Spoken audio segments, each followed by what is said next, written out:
Hello সবাইকে আসসালামু আলাইকুম। আশা করি সবাই ভালো আছেন। তো আজকে চলে আসলাম টাঙ্গাইলের সেই বিখ্যাত ২০১ গম্বুজ বিশিষ্ট মসজিদে। তো আজকে এই মসজিদটি ঘুরে ঘুরে আপনাদেরকে দেখাবো। তো ভিডিওটির সাথেই থাকুন। তো মসজিদে আসলে এখানে আপনাকে আগে অজু করে নিতে হবে। তো অজু করার স্থান মসজিদটির পাশেই রয়েছে। আর আমি সেখানেই যাচ্ছি। অজু করে আপনাদেরকে সারা মসজিদের ভিতরে এবং উপরে সবকিছু ঘুরে ঘুরে দেখানোর চেষ্টা করব। আর এখানে অবশ্যই বেপরদায় চলাফেরা নিষেধ, যেহেতু ধর্মীয় স্থান, তো সেটা মানতেই হবে। তারপরে আমি এখানে দেখেছি কিছু কিছু মেয়েরা বেপরদাভাবেই ঘুরতেছে, সেটা তাদের পার্সোনাল ব্যাপার। যাই হোক, সেটা নিয়ে আমি কিছু বলতে চাই না। আর এখানে অজু করতে আসলে অবশ্যই কিছু নিয়ম কানুন আছে, সেটা আপনারা পড়ে নেবেন, পড়ে নিয়ে এখানে অজু করবেন।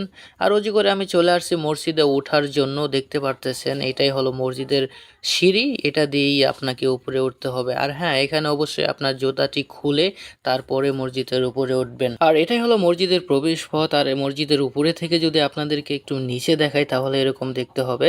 আর এখন আমি মসজিদের ভিতরে প্রবেশ করব এবং চারপাশটায় ঘুরে ঘুরে আপনাদেরকে দেখানোর চেষ্টা করব। আর ফাইনালি দেখতে পারতেছেন মসজিদের ভিতরের যে ভিউটা, তো ভিতরে খুবই সুন্দর ভিউ, অমায়িক বলা যায়। আর যে পর্দাটি দেখতে পারতেছেন, ওই পর্দার পাশে থাকবে শুধু মেয়েরা আর এই পাশে শুধু ছেলেরা।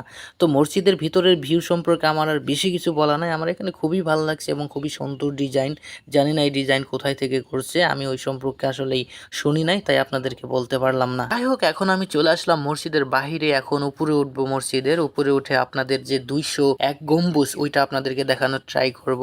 আর মসজিদের পাশে যেন এগুলো কি আমার সঠিক ধারণা নেই, তাই এখন আমি উপরে উঠবো। আর এটাই হলো উপরে ওঠার সিঁড়ি। আর এই সিঁড়ি বই আপনাকে উপরে উঠতে হবে এবং দেখতে হবে ২০১ গম্বুজ। তো চলুন আমরা এখন উপরে ওঠা শুরু করি। আসলে উপরে উঠতে উঠতে আমি হাঁপায়েই গেছিলাম, অনেক উঁচু। এই যে আপনারা দেখতে পারতেছেন বিশাল উঁচু, অনেক ঘুরে ঘুরে আপনাদেরকে উঠতে হবে। এবং হ্যাঁ, আমি উপরে উঠে পড়েছি। প্রায় আরো একটি ধাপ আছে উপরে ওঠার, সেখানে উঠবো। তো উপরে থেকে যদি নিচের ভিউটা আপনাদেরকে দেখাই তো এরকম দেখা যাবে। আর এগুলো হলো সেই গম্বুজ যার জন্য মসজিদের নাম করা হয়েছে ২০১ গম্বুজ মসজিদ। তো এখান থেকে আপনাদেরকে ভালোভাবে দেখাতে পারতেছি না, আমি আরো উপরে উঠবো এবং উপর থেকে সম্পূর্ণ ভিউ আপনাদেরকে দেখানোর চেষ্টা করব। আর ফাইনালি উঠে পড়েছি আমি মসজিদের একদম উপরে, এর থেকে আর বেশি ওঠা যায় না।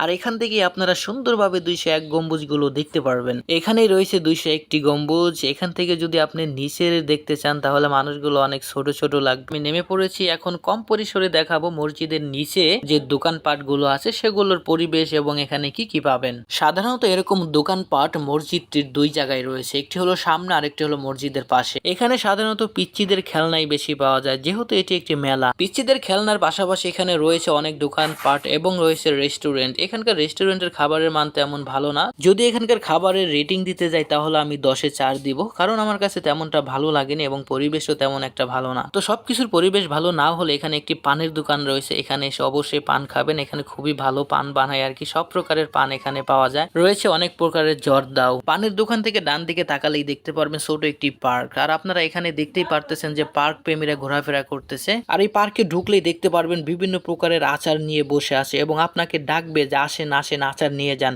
তবে ভুল করে এই আচারগুলো কিনবেন না, কারণ এই আচারে রয়েছে অনেক প্রকারের পোকা মাকড় স্যাঙ্গা। আমি 200 টাকার আচার নিয়ে মনে করেন 1 টাকারও খাইতে পারি নাই, দেখেই তো বমি চলে আসছিল।